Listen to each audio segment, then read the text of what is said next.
श्री शिवाय नमस्तुभ्यम। हर हर महादेव। कैसे हैं आप सब दोस्तों। आज की ये वीडियो बहुत ही ज़्यादा खास और लाभकारी होने वाली है। आज की इस वीडियो में आपको 3 सोम शीतला सप्तमी के बहुत ही खास उपाय बताएंगे, जिन उपायों को गुरु जी की ही कथा को सुनकर और समझकर ही हम आपको समझाने का पूरा प्रयास करते हैं। तो आप सभी से एक छोटी सी गुजारिश है, आप सभी वीडियो को लाइक शेयर अवश्य करें। अगर आप महादेव के सच्चे भक्त हैं तो कमेंट में श्री शिवाय नमस्तुभ्यम या हर हर महादेव जरूर लिखें। महादेव की कृपा से आपके जीवन में सदा सुख शांति बनी रहेगी। देखिए दोस्तों, कल है सोमवार का दिन और 1 अप्रैल दिन सोमवार को पड़ रही है सोम शीतला सप्तमी तिथि। सोम शीतला सप्तमी तिथि का हमारे हिंदू धर्म में बहुत ही विशेष महत्व होता है। अगर आप सोम शीतला सप्तमी के दिन कोई भी विशेष उपाय करते हैं तो आपको बेहद शुभ लाभ प्राप्त होंगे। दोस्तों, जैसा कि आप सभी को पता है कि चैत्र माह का बहुत ही पवित्र माह शुरू हो चुका है। चैत्र माह का पहला सोमवार पड़ रहा है और पहले सोमवार को ही सोम शीतला सप्तमी तिथि पड़ रही है। अगर आपके जीवन में किसी भी प्रकार की कोई समस्या है या आपकी कोई विशेष मनोकामना है, आपके घर परिवार में सुख शांति नहीं रहती है या आपके जीवन में धन संपत्ति की बहुत ज़्यादा कमी रहती है, आपके घर परिवार में सुख शांति नहीं रहती है, तो इन 3 में से कोई भी एक उपाय अगर आप सोम शीतला सप्तमी तिथि के दिन कर लेते हैं तो आपके जीवन के सारे संकट दूर हो जाएंगे। दोस्तों, आज की इस वीडियो में आपको 3 बहुत ही खास और लाभकारी उपाय बताएंगे, तो आप सभी वीडियो को बिना स्किप करे लास्ट तक जरूर देखें, ताकि आप इन उपायों को करके अपने जीवन में चल रही समस्त प्रकार की समस्याओं को दूर करके अपने जीवन को सदा खुशहाल बना सकें। दोस्तों, पहला जो ये उपाय है, ये उपाय बहुत ही ज़्यादा खास और लाभकारी उपाय है। अगर आपकी कोई विशेष मनोकामना है, जो मनोकामना आपकी काफ़ी दिनों से परिपूर्ण नहीं हो रही है, आपने बहुत उपाय कर लिया, बहुत व्रत कर लिया, फिर भी आपकी वो मनोकामना पूर्ण नहीं हो रही है, तो इस उपाय को करने से आपकी मनोकामना 1 महीने के भीतर महादेव पूर्ण कर देंगे। अगर आपके घर में सुख शांति नहीं रहती है, आपके घर में गृह कलेश, लड़ाई झगड़े जैसी समस्याएं बनी रहती हैं, आपके घर परिवार में किसी न किसी प्रकार की समस्याएं बनी ही रहती हैं, आपके घर में बहुत आर्थिक तंगी बनी रहती है या आपको किसी काम को करने में सफलता नहीं मिलती है, तो इस उपाय को सोम शीतला के दिन करके अपनी सभी प्रकार की समस्याओं को दूर कर सकते हैं। दोस्तों, इस उपाय को करने के लिए आपको 5 बेलपत्र लेना है। बेलपत्र कहीं से खंडित न हो, इस बात का विशेष ध्यान रहे।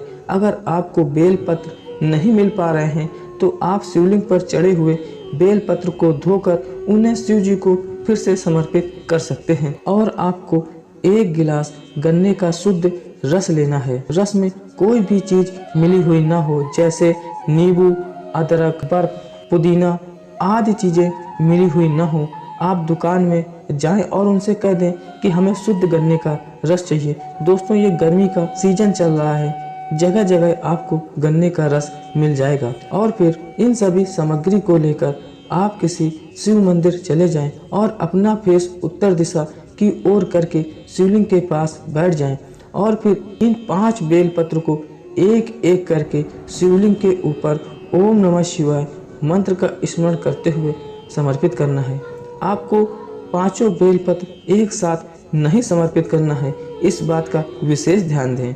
और फिर उस 1 गिलास गन्ने के रस को शिवलिंग पर ओम नमः शिवाय मंत्र का स्मरण करते हुए धीरे धीरे समर्पित कर दें। और फिर आपकी जो भी मनोकामना है वह महादेव से कह देनी है। आपकी वो मनोकामना बहुत ही जल्द परिपूर्ण हो जाएगी। गुरु जी ने कहा है कि अगर आप ये उपाय सच्चे मन से करते हैं तो आपकी मनोकामना जरूर पूर्ण होगी। दोस्तों, दूसरा जो ये उपाय है, ये उपाय बहुत ही खास और लाभकारी उपाय है।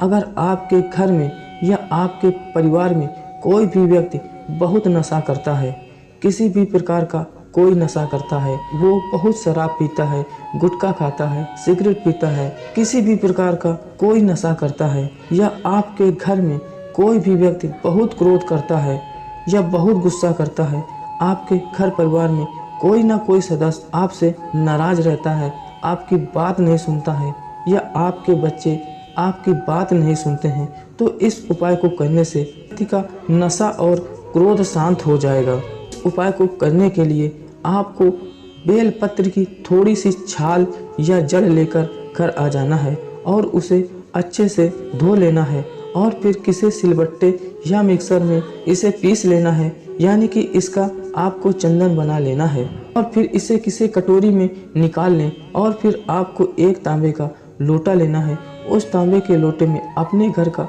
शुद्ध जल भर लेना है और फिर इन सभी सामग्री को लेकर आप किसी शिव मंदिर चले जाएं और अपना फेस उत्तर दिशा की ओर करके शिवलिंग के पास बैठ जाएं और फिर इस बेलपत्र के चंदन को शिवलिंग पर लेपन करना है और फिर उस एक लोटे जल को नशा करने वाले व्यक्ति का नाम और गोत्र बोलकर शिवलिंग पर नीलकंठेश्वर महादेव का नाम लेकर समर्पित कर दें। ऐसा करने से उस व्यक्ति का नशा छूट जाएगा।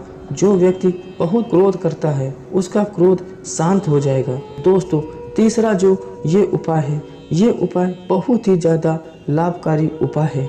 अगर आपके घर परिवार में कोई भी सदस्य बहुत दिनों से बीमार है, उस व्यक्ति का आप इलाज करवा रहे हैं, फिर भी उस व्यक्ति को कोई दवा अपना काम नहीं कर रही है, उस व्यक्ति का रोग ठीक नहीं हो रहा है, कैसा भी कोई रोग हो, गुरुजी ने कहा है कि इस उपाय को करने से अगर आप पूरे श्रद्धा से इस उपाय को 3 महीने तक कर लेते हैं तो उस व्यक्ति का कैसा भी कोई रोग हो, बड़ी सी बड़ी बीमारी भी दूर हो जाएगी। गुरुजी ने कहा है कितना भी पुराना रोग हो, कितनी भी बड़ी बीमारी हो, इस उपाय को 3 महीने तक कर लेने से उस व्यक्ति की रोग बीमारी दूर हो जाएगी, उस व्यक्ति को दवा अपना काम करना शुरू कर देगी। अगर आप इस प्रकार की समस्याओं से परेशान हैं तो आपको ये उपाय सोमवार के दिन जरूर करना है। इस उपाय को करने के लिए आपको एक तांबे का लोटा लेना है। उस तांबे के लोटे में अपने घर का शुद्ध जल भर लेना है और फिर उस तांबे के लोटे में एक चावल का पूर्ण दाना डाल देना है। इस बात का विशेष ध्यान रहे कि चावल का दाना खंडित ना हो और आपको एक बेलपत्र लेना है।